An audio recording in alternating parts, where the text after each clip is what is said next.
jewe mu byo nsanzwe narize ibyo guhingura guhera muvuga kinofunofu muri ade nagize ibya transformation agroalimentaire.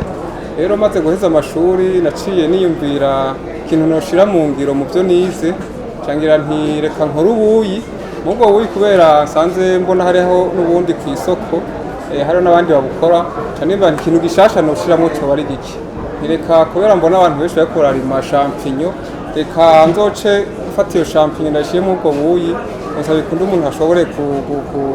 gufata champignon mu bundi buryo atari kujya abandi basanze bayihereza. Ndamara amezi nk'atatu ndabitanguye byo bimaze kunshyikanako ndaronkamwo gahunda yo kugura agasabune n'utuyinite kubera ndiko ndarondera amasoko ku alimentation atandukanye n'amabutike uretse ko bitoroshe kubera hasanzwe hariho n'abandi basanzwe baba bawufunisaho ngabo byandi bavuga atakagumye bagumako na cyane ko ubuje mpingura ari ubuyi bumeze neza bukozwe n'umuhinga yavyigiye ndizeye yuko kumbure ejo nzoronka isoko henshi hatandukanye hanyuma bugaheza nkagura nkatanga akazi kugwaruka rusanzwe rushomye bibaye ngo nkarigira ihinguriro ishobora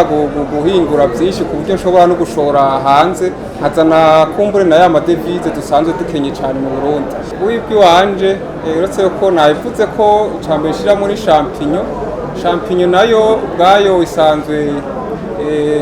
mu kinofunofu novuga rishe en proteine oro dusanga n'ingaburo abana bakenera kugira bashobore gukura nico gishasha novuga nashizemo ariko ikindi gishasha nuko ndabutegura neza abutegura nk'umuhinga yavyigiye ku maforomire novuga agezweho ari standard ari au niveau national et international kuvuga donc niho biza bigatandukanira nubwo bw'abandi basanzwe bahingwa kuko ndabutegurana ubuhinga ugezeho kandi nkabuhingura neza nk'uwavyigiye. Mu bibazo bya mbere ndiko ndagira bya mbere nabivuze ko bitoroshe kuronka isoko kubera hari n'abandi basanzwe babukora mugabo ivyonye nk'usanzwe yarize bya entrepreneuria biduca intege tuguma ku kivi tuguma turondeza ahatandukanye. Ikindi kibazo dufise n'ic'uburyo ama equipement dukoresha ntabibereye kuko novuga ko dukoresha ibikoresho bijya byo muhira